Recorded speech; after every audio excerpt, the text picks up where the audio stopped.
co-héritiers de Christ.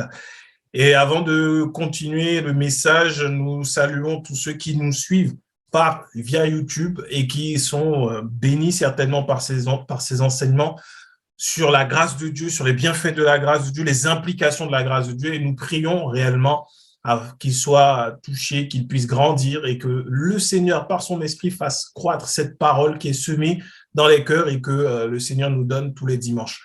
Vraiment que vous soyez bénis, où que vous soyez en France ou même en dehors.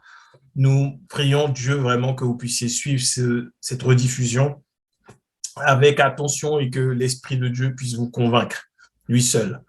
Donc ce matin, nous allons voir co-héritier de Christ, ce qui fait suite à nos précédents messages où nous avons vu que les bénédictions financières de la grâce, nous avons vu héritier de la grâce. Donc en partant des bénédictions financières de la grâce, nous avons vu que au final, dans la grâce, nous avions de réelles bénédictions financières, mais que c'était un peu mal compris et que la source de ces bénédictions est avant tout spirituelle. Et c'est ce que nous avons vu la semaine dernière en étant héritiers de la grâce. Nous sommes bénis de toutes les bénédictions en Jésus-Christ. C'est ce que nous dit l'apôtre Paul dans le livre des Éphésiens. On a vu qu'Éphésiens a été écrit par l'apôtre Paul alors que lui-même était en captivité.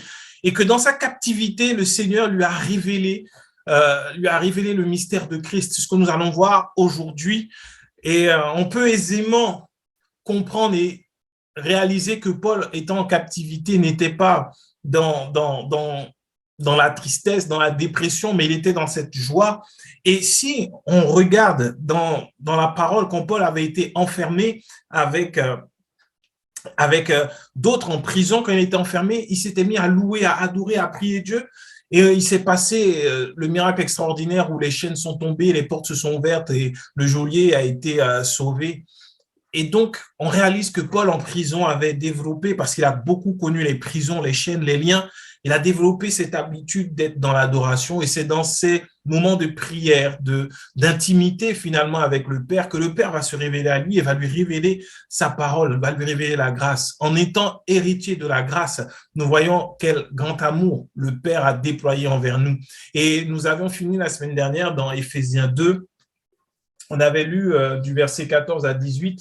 On va reprendre ce passage, on va repartir à partir de là. On va continuer notre voyage aujourd'hui dans le livre des Éphésiens et on va faire un parallèle entre Éphésiens 3 et Romains chapitre 8. Donc aujourd'hui, on va vraiment parler de cette dimension de co-héritier de Christ après avoir réalisé que nous sommes héritiers de la grâce. Donc Éphésiens 2, le verset 14 nous dit « Car il est notre paix, lui qui des deux n'en a fait qu'un, et qui a renversé le mur de séparation, l'inimitié, ayant anéanti par sa chair la loi, des ordonnances dans ses prescriptions, afin de créer en lui-même, avec les deux, un seul homme nouveau, en établissant la paix, et de les réconcilier l'un et l'autre en un seul corps avec Dieu par la croix, en détruisant par elle l'inimitié. Il est venu annoncer la paix à vous qui étiez loin et la paix à ceux qui étaient près. Car par lui, nous avons les uns et les autres accès au Père dans un même esprit. Waouh! Paul nous parle de l'œuvre de réconciliation qui a eu lieu en Jésus-Christ. Nous sommes réconciliés avec le Père et la promesse qui a été faite au peuple d'Israël est également la même pour ceux qui aujourd'hui ont foi en Jésus-Christ. Et donc, il a apporté la paix à ceux qui étaient auprès, les Juifs, et également à ceux qui étaient au loin, les païens, afin que par son corps, il puisse détruire toute inimitié qu'il y avait entre Dieu et les hommes par l'offrande de son corps. Et désormais, nous pouvons, dans un même esprit, nous approcher du Père. Aujourd'hui, ce serait faux de croire que les Juifs ne croient pas dans le Messie ou dans le Christ. Ils n'ont pas cru au moment où Jésus est venu qu'il l'était. Mais ils espèrent et attendent toujours le Christ, le Messie de Dieu. Aujourd'hui, nous avons cette espérance en Jésus-Christ parce que nous reconnaissons que lui, il est le Messie qui a été envoyé en son temps par Dieu. Voilà pourquoi, que ce soit les Juifs ou que ce soit ceux qui ont foi en Christ, en son œuvre, nous pouvons, dans un même esprit, nous approcher de Dieu. Nous pouvons nous approcher de lui. Maintenant, en tant qu'enfants de Dieu, nous, en tant qu'enfants de Dieu, par la foi en Jésus-Christ, nous avons ce privilège d'être co-héritiers de Christ. Et c'est ce que nous allons voir. Les Juifs sont encore positionnés dans cette dimension encore de serviteurs, où ils obéissent à la loi et par la loi, ils reçoivent les bénédictions ou les malédictions qui sont liées à cette loi. Mais nous, cette loi ayant été complètement détruite, ce qui constituait le mur d'inimitié entre nous et Dieu, ayant été détruit par Jésus-Christ, donc nous pouvons nous approcher de lui sans crainte, sans peur, sans protocole, sans rite, sans rituel, sans avoir besoin d'observer les ordonnances de la loi. Et c'est là le privilège que nous avons en Jésus-Christ en étant héritiers de la grâce. Et donc, Paul va nous parler, va nous dire au verset 19, « Ainsi donc, vous n'êtes plus des étrangers, ni des gens du dehors. Vous n'êtes plus des étrangers ni des gens du dehors, mais vous êtes concitoyens des saints, gens de la maison de Dieu. Vous avez été édifiés sur le fondement des apôtres et des prophètes, Jésus-Christ lui-même étant la pierre angulaire. Et lui, en lui, tout l'édifice bien coordonné s'élève pour être un temple saint dans le Seigneur. En lui, vous êtes aussi édifiés pour être une habitation de Dieu en esprit. » C'est extraordinaire. Nous ne sommes plus, parce que nous avons reçu la grâce de Dieu, nous ne sommes plus des gens du dehors. Nous ne sommes plus éloignés de Dieu. Nous ne sommes plus tenus à l'écart, ni à distance de Dieu. Dans l'Ancien Testament, ceux qui voyaient le peuple de Dieu avaient une crainte de ce peuple parce qu'ils savaient que Dieu était avec eux et que Dieu faisait de grandes choses. C'est ainsi qu'on a vu que Rahab, elle a mis en sécurité les espions qui étaient venus à Jéricho pour voir la ville, pour prendre connaissance de la ville, savoir comment elle était. Pourquoi? Parce que le peuple dont faisait partie Rahab avait peur de ce peuple. Ils en avaient peur. Et Rahab avait entendu parler de ça et ça a développé sa foi en ce Dieu qu'elle ne connaissait pas. Mais elle était éloignée et il a fallu qu'elle fasse cette alliance avec les espions pour pouvoir elle-même être sauvée lorsque Jéricho allait être détruit. Et nous, aujourd'hui, nous n'avons plus besoin de passer par ce chemin. On a pu voir la semaine dernière que désormais, il n'y a qu'un seul chemin, un seul chemin d'accès au Père, à sa grâce, c'est Jésus-Christ. Et donc, par Jésus-Christ, nous avons accès au Père. Et en ce sens, nous sommes donc, par lui, nous faisons partie de l'édifice de Dieu où il peut se déployer, l'Église, dont Christ est la tête. Et nous sommes également nous-mêmes édifiés pour être une habitation de Dieu en esprit. Ça veut dire que non seulement nous faisons partie du corps de Christ, mais étant membres du corps de Christ, nous sommes à part entière, chacun d'entre nous, un temple du Saint-Esprit, où Dieu peut se déployer. Et c'est ainsi qu'on peut voir Dieu à l'œuvre dans l'Église d'une façon particulière, conduire l'Église, amener l'Église, faire du bien à l'Église de façon générale et nous faire du bien à nous dans nos vies personnelles parce que nous sommes également temple du Saint-Esprit. Et ça, c'est le résultat du fait que Christ s'est offert comme sacrifice pour que nous soyons réconciliés avec le Père et que nous puissions vivre la volonté de Dieu. Sa volonté, c'est que nous ne soyons plus éloignés de lui, ni séparés de lui, mais pleinement réconciliés avec lui et expérimenter les bienfaits de sa grâce et de son amour. C'est pour cela que Jésus est la pierre angulaire. Il est la pierre angulaire. Nos vies chrétiennes, nos vies ne peuvent pas reposer sur un autre fondement que celui de Jésus-Christ. Et c'est de ça dont Paul parle quand il parle le fondement des apôtres et des prophètes. Les apôtres ont enseigné Christ, le salut par Jésus-Christ. Les prophètes également l'ont annoncé, à l'exemple de Jean. Jean le Baptiste a annoncé Jésus-Christ comme étant le chemin. Il a annoncé Jésus-Christ comme étant celui qui allait baptiser de feu. Il a annoncé Jésus-Christ. Et sur ce fondement-là, nos vies doivent être bâties. C'est en ce sens qu'on ne peut pas prendre la loi et considérer que la loi est le moyen que Dieu a donné aux hommes pour accéder à cette bénédiction. Le seul moyen, c'est Jésus-Christ. En recevant sa grâce, en recevant ce qu'il a accompli à la croix, en acceptant que par lui et par lui seul, nous avons accès au Père, un accès privilégié. Nous ne serons pas foudroyés et ça ne dépend pas de nos œuvres, ça ne dépend pas de ce qu'on aura pu faire, ça dépend uniquement de ce que Jésus-Christ a fait. C'est un privilège extraordinaire. Nous ne sommes plus éloignés de Dieu.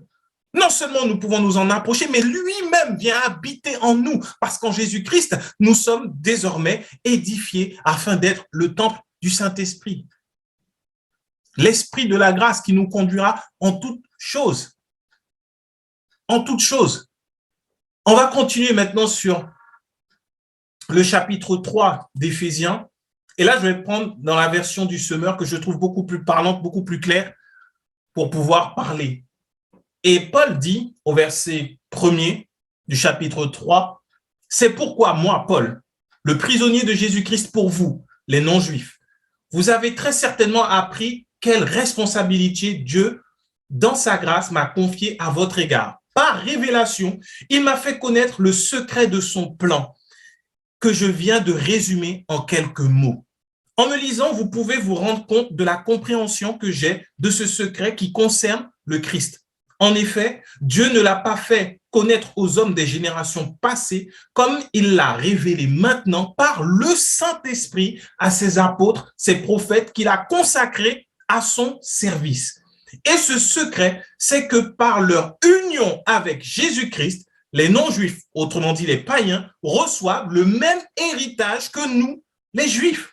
Ils font partie du même corps et on part à la même promesse par le moyen de la bonne nouvelle, de l'évangile. C'est de cette bonne nouvelle que je suis devenu le serviteur. Tel est le don que Dieu m'a accordé dans sa grâce par l'action de sa puissance. C'est le don que Dieu a accordé à Paul dans sa grâce, d'annoncer au monde que désormais ce que nous avons pu voir Dieu faire avec son peuple élu, avec les Juifs, désormais nous y avons accès par Jésus-Christ et par lui seul. Il ne l'a pas fait connaître aux générations passées. Il a attendu que Christ vienne, qu'il meure et qu'il envoie son esprit afin que par l'esprit, les hommes que Dieu s'est choisis pour édifier son corps, pour édifier le corps de Christ, que ces hommes puissent révéler au monde ce mystère, c'est-à-dire la grâce.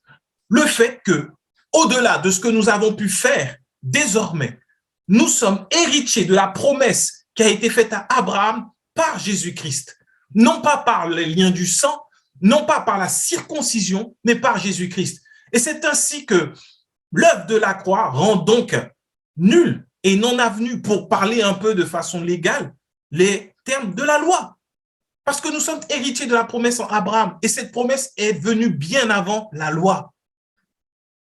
Nous l'avons vu, la loi a été comme un pédagogue pour nous conduire au Christ. Mais aujourd'hui que le Christ est arrivé, nous n'avons plus à observer quelconque loi, nous n'avons plus à observer quelconque rite, nous n'avons plus à observer quelconque tradition toute humaine qui ne consiste en rien d'autre que de peut-être, comme dit Paul, et là je paraphrase Paul, les traditions humaines, elles paraissent bien, elles paraissent être saintes, elles paraissent nous faire marcher dans la consécration, mais au final, ce sont des choses qui sont inutiles.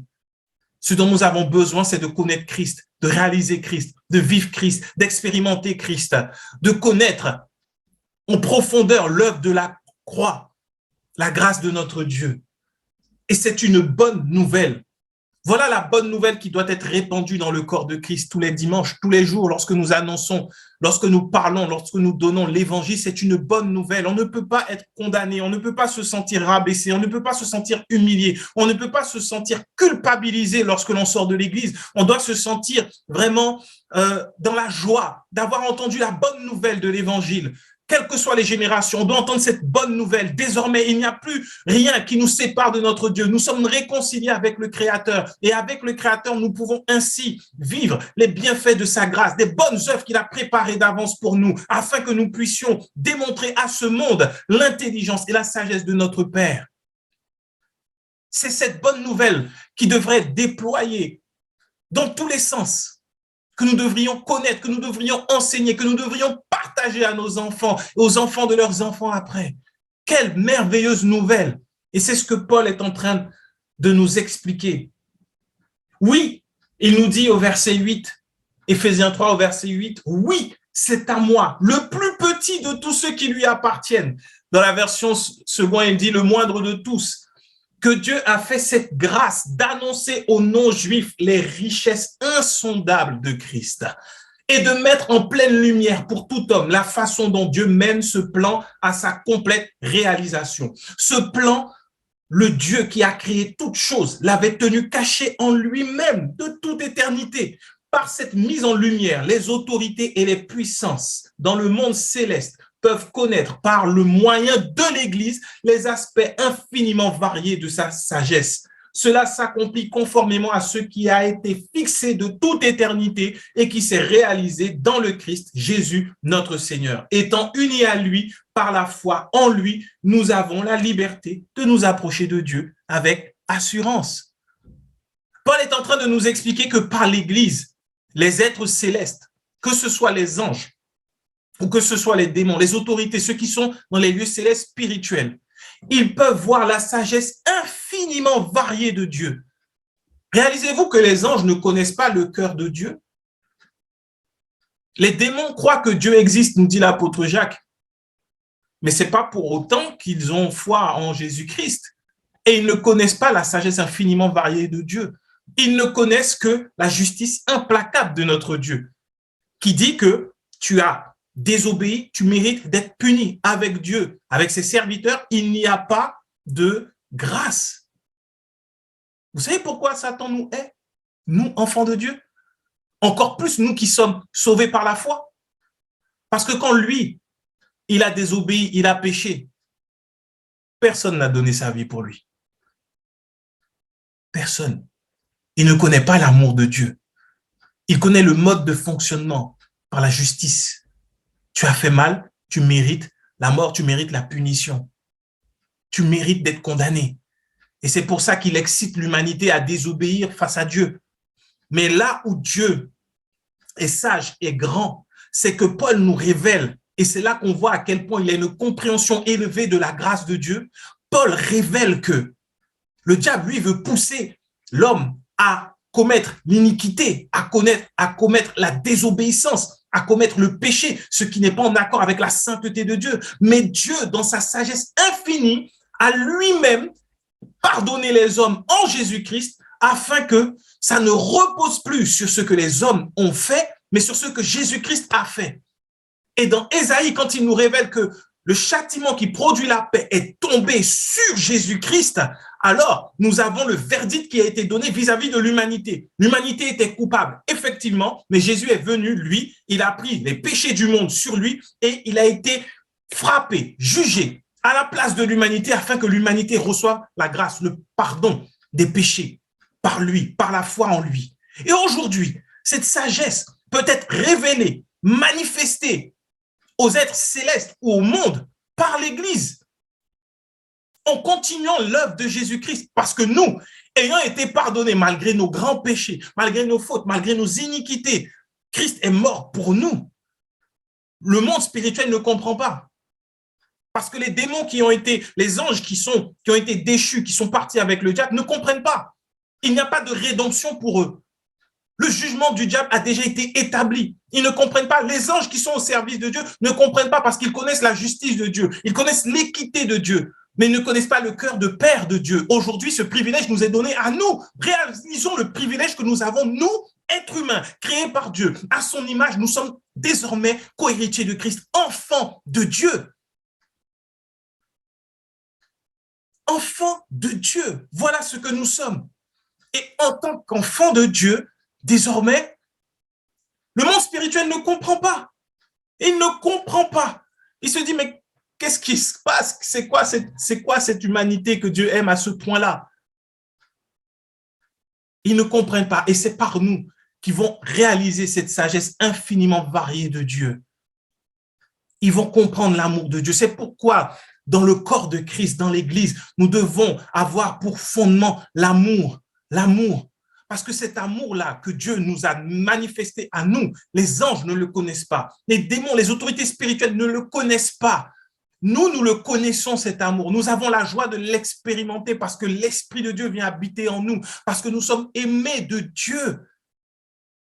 Voilà pourquoi nous devons nous aimer les uns les autres. Aime ton prochain comme toi-même.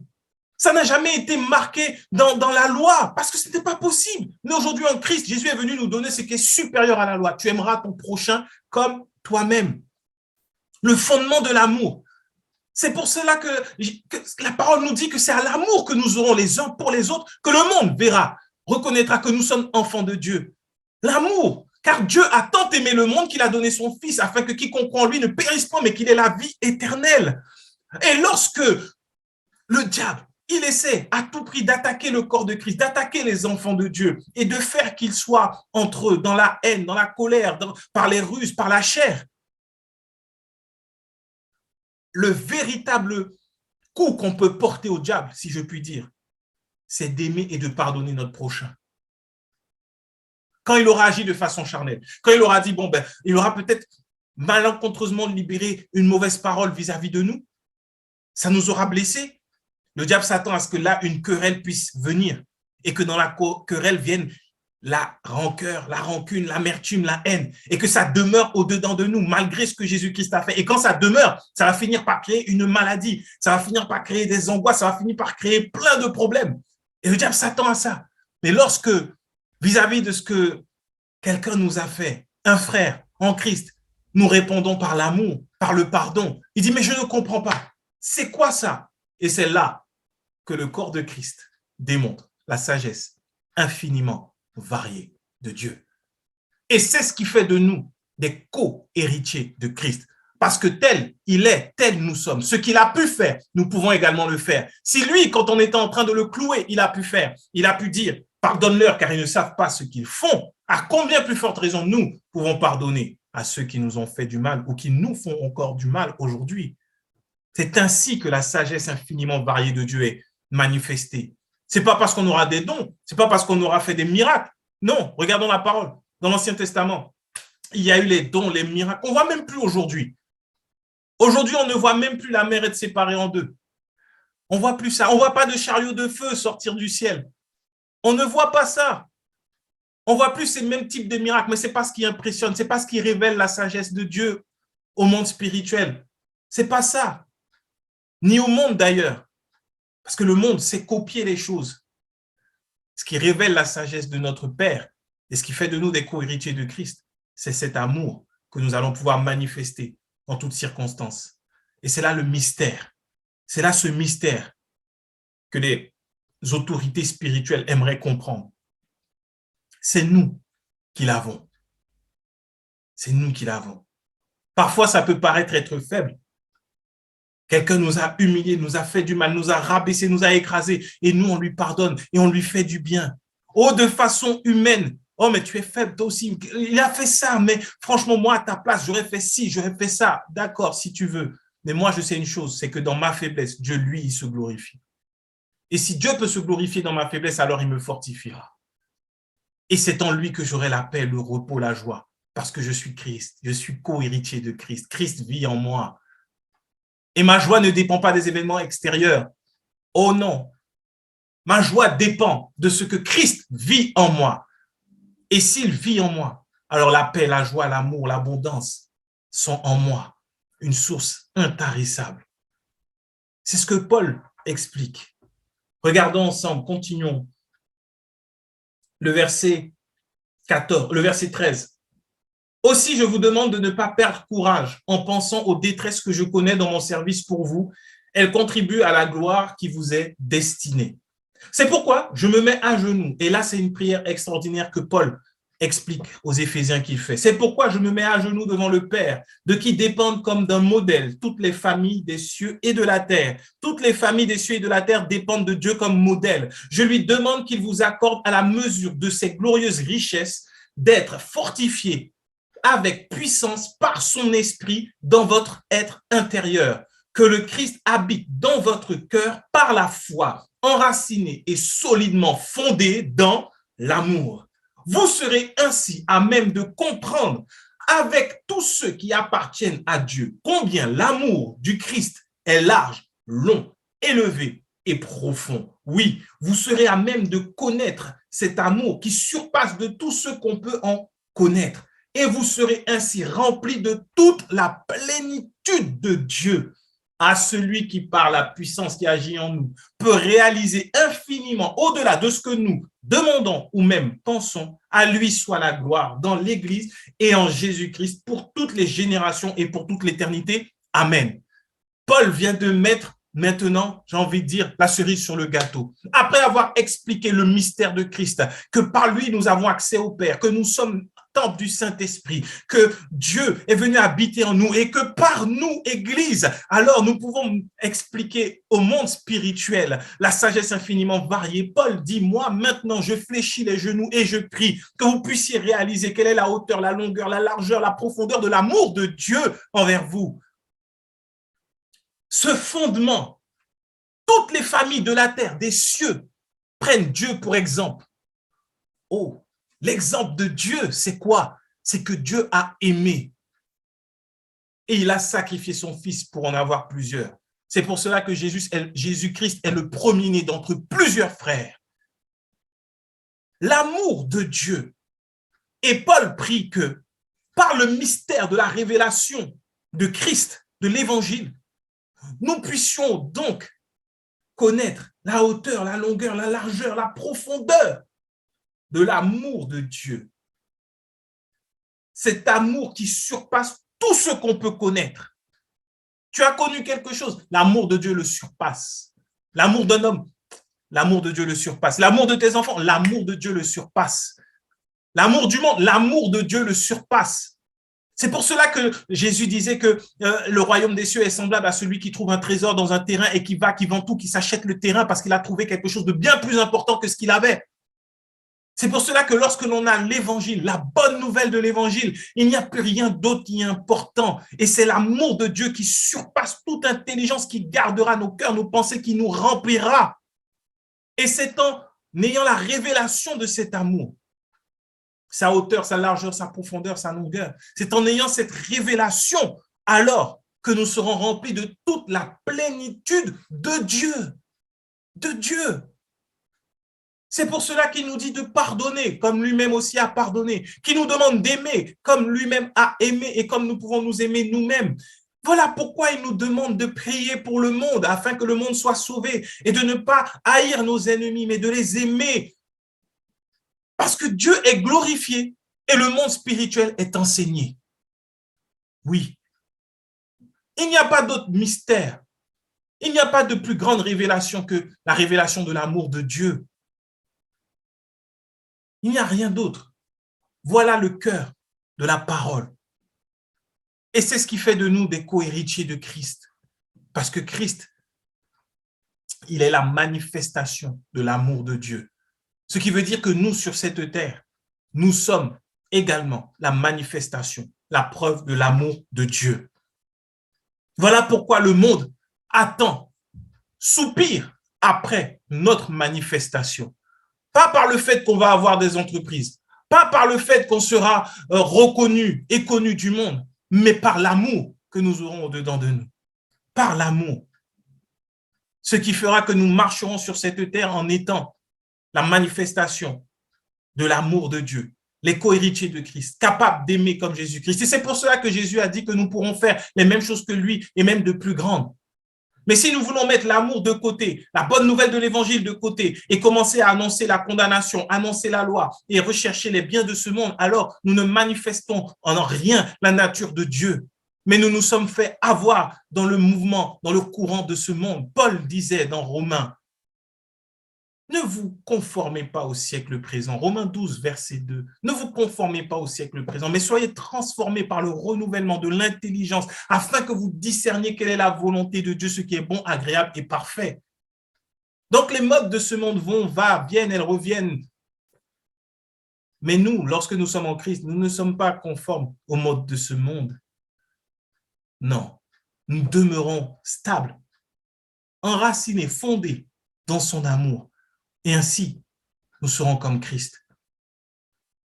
Christ, lorsqu'il s'est manifesté sur terre, lorsque Jésus est venu, il n'est pas venu démontrer sa supériorité en stratégie militaire. Il n'est pas venu démontrer qu'il connaissait les choses de ce monde, bien qu'il ait la connaissance de toutes choses, car à l'origine de tout, Jésus est venu démontrer l'amour dans l'humilité, revêtant un corps humain, venant comme un serviteur, lui qui était fils et à qui tout appartenait. Jésus n'est pas venu nous expliquer comment faire pour arriver à dominer la région où on va. Jésus ne cherchait pas à dominer les régions où il allait. Il cherchait à annoncer une bonne nouvelle qui allait apporter la paix. Revenons à l'évangile, à la vérité, à la bonne nouvelle, au message de Jésus-Christ, des apôtres, des prophètes que Dieu a mis à part, à qui il a révélé le mystère de l'évangile. Revenons à ça, afin d'être ses co-héritiers de Christ. Et le fait d'être co-héritiers de Christ fait que nous avons la sainteté de Dieu pour nous, la pureté de Dieu pour nous, l'amour de Dieu pour nous, la puissance de Dieu pour nous. Et rien ne peut plus nous condamner. Le diable essaie à chaque fois de démontrer quelque part que Dieu n'est pas sage, mais Dieu est sage. Il est sage parce qu'il nous a pardonné. Et c'est dans ce pardon-là que nous avons toute notre force pour être justement comme Christ. Peu importe notre passé, peu importe ce que nous avons fait, dès lors que nous avons foi en Jésus-Christ et que nous vivons réellement la grâce. Parfois, on peut croire que dans la grâce, parce que la grâce parle de la liberté, de l'amour de Dieu et non pas le salut par les œuvres. Certains peuvent croire que c'est faire ce que l'on veut. Non. Dans la parabole du fils prodigue, Jésus explique ce que c'est que de mal comprendre la grâce, quelque part. Le fils prodigue a voulu son héritage tout de suite. Il a reçu la grâce, l'amour de son père. Il a tout pris et il est parti le dilapider dans le monde. C'est-à-dire, il a cru que parce que je suis enfant de mon papa et que mon papa m'a donné toutes les richesses que je veux, je peux vivre la vie du monde. Mais en fait, la grâce ne va pas avec ça. Il n'y a pas de cohabitation. Ce n'est pas possible de mener la vie du monde et de dire « je vis la grâce de Dieu ». C'est impossible. Et ce jeune homme qui est allé, qui a dilapidé sa richesse, donc les trésors de la grâce, il était entouré tant qu'il était dans les trésors de la grâce au début, et puis il s'est retrouvé plus bas que terre à manger la même nourriture, même moins bien que les porcs. Et il est revenu vers le Père. Il en est ainsi. On ne peut pas prendre la grâce et la dilapider et croire que bon, je suis sous la grâce, je suis pardonné quoi qu'il arrive. C'est faux. Oui, on est pardonné, mais on ne vivra pas la grâce. On ne vivra pas la grâce. Ce qui a sauvé ce jeune homme, c'est que quand il a pensé à son père, au bien qu'il y a dans la maison de son père, au final, à la grâce, il a dit, je vais retourner vers lui. Et la puissance de la grâce, c'est que ce jeune homme avait prévu de demander pardon pour ce qu'il avait fait, mais la grâce ne culpabilise pas et ne condamne pas. Et quand le père a vu son fils revenir à lui, alors, il lui a ouvert les bras, lui a donné un vêtement nouveau, un anneau nouveau et a sacrifié un animal pour que la joie soit manifestée. Il en est de même lorsque l'on accepte Jésus, que l'on accepte qu'on a été sauvé par l'œuvre de Jésus à la croix et que l'on s'égare dans de faux enseignements, dans de fausses croyances, dans de fausses pratiques. Dieu n'attend qu'une chose, c'est que l'on se tourne vers lui. Mais je me rappelle, le jour de mon salut, c'était sans œuvre. Je suis revenu. Et ce qui nous permet de marcher dans cette assurance, de marcher avec paix sur cette terre lorsque l'on a la grâce, c'est le pardon. Et c'est en ce sens que ce que Paul a révélé dans Éphésiens 3, ce qui est écrit, nous pouvons le mettre en parallèle avec ce qu'il y a écrit dans Romains 8. Nous avons reçu, nous sommes co-héritiers de Christ. Et dans Romains 8, au verset 1er, il est écrit « Il n'y a donc aucune condamnation pour ceux qui sont en Jésus-Christ. En effet, la loi de l'esprit de vie en Jésus-Christ m'a affranchi de la loi du péché de la mort, car chose impossible à la loi, parce que la chair la rendait sans force. Dieu a condamné le péché dans la chair en envoyant à cause du péché son propre Fils dans une chair semblable à celle du péché. Et cela afin que la justice de la loi fût accomplie en nous qui marchons non selon la chair, mais selon l'esprit. Ceux en effet qui vivent selon la chair s'affectionnent aux choses de la chair, tandis que ceux qui vivent selon l'esprit s'affectionnent aux choses de l'esprit. Et l'affection de la chair, c'est la mort, tandis que l'affection de l'esprit, c'est la vie et la paix. Car l'affection de la chair est inimitié contre Dieu, parce qu'elle ne se soumet pas à la loi de Dieu et qu'elle ne le peut même pas. Or, ceux qui vivent selon la chair ne sauraient plaire à Dieu. Pour vous, vous ne vivez pas selon la chair, mais selon l'esprit. Si du moins l'esprit de Dieu habite en vous, si quelqu'un n'a pas l'esprit de Dieu, il ne lui appartient pas. Et si Christ est en vous, le corps, il est vrai, est mort à cause du péché, mais l'esprit est vie. à cause de la justice. Et si l'esprit de celui qui a ressuscité Jésus d'entre les morts habite en vous, celui qui a ressuscité Christ d'entre les morts rendra aussi la vie à vos corps mortels par son esprit qui habite en vous. Ainsi donc, frères, nous ne sommes point redevables à la chair pour vivre selon la chair. Si vous vivez selon la chair, vous mourrez. Mais si par l'esprit vous faites mourir les actions du corps, vous vivrez. Car tous ceux qui sont conduits par l'esprit de Dieu sont fils de Dieu. Et vous n'avez point reçu un esprit de servitude pour être encore dans la crainte, mais vous avez reçu un esprit d'adoption par lequel nous crions « Abba, Père ». L'Esprit lui-même rend témoignage à notre esprit que nous sommes enfants de Dieu. Or, si nous sommes enfants, nous sommes aussi héritiers, héritiers de Dieu et co-héritiers de Christ. Si toutefois nous souffrons avec lui afin d'être glorifiés avec lui. Amen. Qu'est-ce que Paul nous explique? Après, on reste sur ce parallèle entre Éphésiens et Romains. Nous sommes réconciliés avec le Père. Nous sommes un édifice à la gloire de Dieu où l'Esprit de Dieu vient habiter en nous.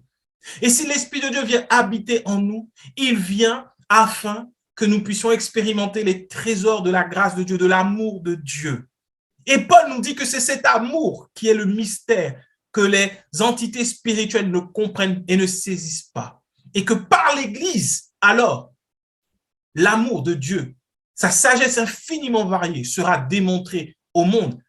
Et au monde, non seulement ce monde physique, mais le monde spirituel. Il prie alors que nous soyons enracinés, fondés dans l'amour. Mais maintenant que nous avons cet amour pour fondation, comment faire lorsque nous sommes encore enfermés dans un corps mortel? Et c'est là le combat des enfants de Dieu. Ils ont une chair.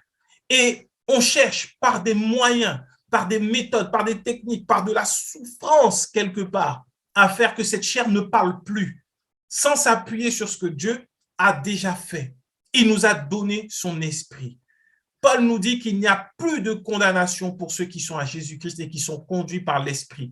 Si nous sommes conduits par l'esprit, la chair est morte. Conduits par l'esprit, pas par nos efforts, mais conduits par l'esprit. C'est-à-dire que la vérité, c'est que lorsque nous vivons, nous sommes sur cette terre, et que d'un coup, il y a des pulsions charnelles qui vont nous monter. Les œuvres de la chair sont manifestes. Paul en parle dans le livre de Galates 5. Les querelles, les inimitiés, les envies, l'ivrognerie, l'impudicité, toutes ces choses, lorsqu'elles vont monter en nous, parce que nous avons encore ce corps charnel qui nous permet d'être sur cette terre, alors la solution n'est pas de se flageller, de se faire souffrir, mais c'est de se laisser conduire par l'esprit. Et c'est là que ça demande d'avoir une foi totale en l'œuvre de Jésus-Christ. Si l'on s'appuie sur ce que l'on sait, ce que l'on a appris, ce que l'on pense connaître, nous sommes sûrs et certains d'être un jour vaincus par la chair. Mais si par l'esprit, comme Paul le dit, nous faisons mourir ce qui est de la chair, par l'esprit. Comment faire par l'esprit mourir les œuvres qui sont de la chair? C'est se laisser conduire par lui. Parce que l'esprit, il sait toutes choses. C'est ce que Paul nous explique. Nous avons cet amour qui nous est donné. Cet amour nous est révélé. Et l'Esprit de Dieu, maintenant, au-dedans de nous, vient nous convaincre que nous sommes enfants de Dieu et donc que nous avons une nouvelle nature vis-à-vis de la chair. Une nouvelle nature. Co-héritier de Christ. Et c'est en ce sens que Christ, sur la terre, n'a commis aucun péché, qu'il est resté pur et parfait. Non pas parce qu'il faisait des efforts, mais parce qu'il se laissait conduire par l'Esprit, tout simplement. Et on n'a pas vu où Jésus se levait tous les matins et qu'il était en lutte. Sinon, les apôtres, ceux qui ont témoigné dans les évangiles, auraient dit tous les matins, on voyait Jésus se lever, il allait prier et il commençait à mettre le feu, à dire que maintenant, cette journée, toute tentative de l'ennemi, je l'ai réduit à néant, je flagelle. Non, Jésus ne faisait pas ça au point où ceux qui étaient avec lui lui ont demandé, apprends-nous à prier. Parce qu'ils voyaient quelque chose dans la prière de Jésus qui n'était pas comme celle des autres. Jésus n'était pas dans une lutte dans ses prières, mais Jésus était dans une relation avec le Père. Il était dans une intimité avec le Père qui faisait que lorsqu'il allait et qu'il œuvrait, qu'il priait, qu'il faisait des miracles, il disait, je ne fais rien que ce que j'ai vu mon Père faire. Comment il a fait pour voir son Père agir? C'est dans cette relation d'intimité qu'il avait avec lui lorsqu'il priait. Et il nous a donné la prière, il nous a donné la marche à suivre dans la prière, de nous approcher du Père dans le lieu secret. Mais aujourd'hui, on veut lutter contre la chair avec nos armes, à coups de versets bibliques. Non, la Bible nous dit de marcher selon l'esprit, de se laisser conduire par l'esprit. Et l'esprit va toujours nous conduire vers ce qui est contraire à la chair, parce qu'il y a inimitié entre Dieu et la chair. Donc là où la chair quand tu vas te réveiller, ta chair va te dire, OK, va, fais telle chose, va te masturber, va voler, va mentir. L'esprit de Dieu lui-même, avec douceur et amour, va te conduire. Mais maintenant, il faut croire que l'esprit va le faire. Le défi, c'est qu'on nous a enseigné qu'il fallait beaucoup de protocoles pour que l'esprit prenne plaisir en nous. Il n'y a aucun protocole.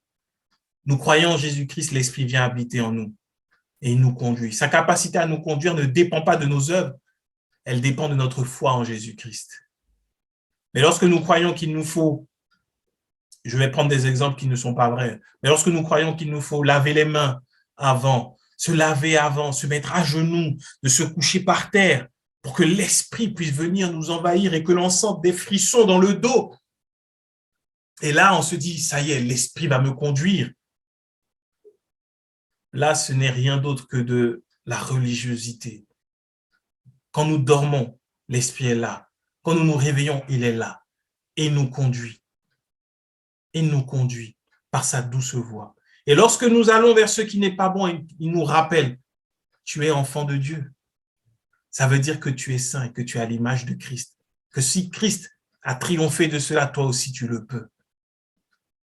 Il l'a déjà fait, donc tu peux marcher dans cette victoire.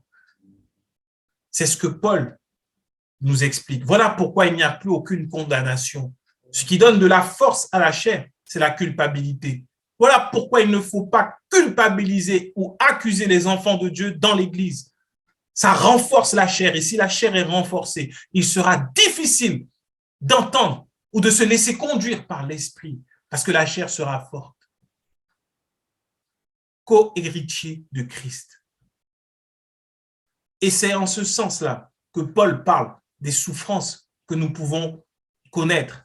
Je finirai avec ce passage, avec le verset 18 de Romains 8 qui dit « J'estime que les souffrances du temps présent ne sauraient être comparées à la gloire à venir qui sera révélée pour nous. Aussi la création attend-elle avec un ardent désir la révélation des fils de Dieu, car la création a été soumise à la vanité, non de son gré, mais à cause de celui qui l'y a soumise, avec l'espérance. Qu'elle aussi sera affranchie de la servitude de la corruption pour avoir part à la liberté de la gloire des enfants de Dieu. » Voilà ce que la Bible nous dit. Ces souffrances, cette espèce de dualité qu'il y a entre la chair qui existe encore en nous, malgré que nous soyons en Jésus-Christ, mais nous pouvons triompher parce que l'Esprit nous conduit de victoire en victoire, de la victoire sur l'impudicité, sur la victoire sur le vol, la victoire sur le mensonge, la victoire sur le meurtre, la victoire sur les désirs charnels. C'est là que l'Esprit nous conduit. Et le monde, la création attend que nous puissions être révélés ainsi. Et ça passe du coup par l'amour en fait, par l'amour que nous avons, l'amour que nous recevons de Dieu. Et le monde attend ça parce que le monde a été soumis à la vanité. Et le monde ne veut pas être méchant, mais il attend de voir ce que nous, enfants de Dieu, nous allons manifester afin que lui aussi, il soit libéré de cette corruption et qu'il ait part, qu'il ait accès à la liberté de la gloire des enfants de Dieu. Mais lorsque nous luttons 365 jours dans l'année en chassant des démons, en voulant obéir à des lois, le monde ne peut pas voir la manifestation de l'amour de Dieu. Lorsque le monde verra qu'il a été soumis à des épreuves, il a connu des difficultés, elle a connu des difficultés, mais elle demeure quelqu'un rempli d'amour, rempli de joie. Lorsque le monde verra cela, il dira « Je veux avoir part à cette liberté » parce que la mort, la maladie, la tristesse, la dépression n'ont pas eu raison de toi. Et là, On ne pourra pas dire, ah, si tu savais, j'ai mis en place tel ou tel protocole. Non. Tu sais pourquoi je suis comme ça? Parce que Christ est mort pour moi et que ma foi repose sur ce qu'il a fait et rien d'autre. Ce n'est pas par mes œuvres, mais c'est par ce que Jésus l'a fait. Qu'aujourd'hui, ce que j'expérimente, c'est le fait d'être enfant de Dieu, co-héritier de Christ. C'est là toute ma liberté. Que le Seigneur nous bénisse tous. Seigneur, merci encore pour ta parole, qu'elle puisse nous faire du bien et que nous puissions grandir. Et qu'enracinés en toi, nous puissions découvrir quelle est envers nous la hauteur, la longueur, la largeur, la profondeur de ton amour pour nous. Car le monde soupire, le monde attend après la révélation de tes enfants, la révélation non pas de la toute-puissance qu'il peut y avoir par l'onction, mais la révélation de ton amour manifesté envers des êtres humains, insignifiants tels que nous sommes, mais co-héritiers de Christ aujourd'hui en lui. Merci encore pour ta présence. Conduis chacun d'entre nous et que ta bénédiction qui n'est suivie d'aucun chagrin soit le partage de chacun d'entre nous. Dans le nom de Jésus. Amen.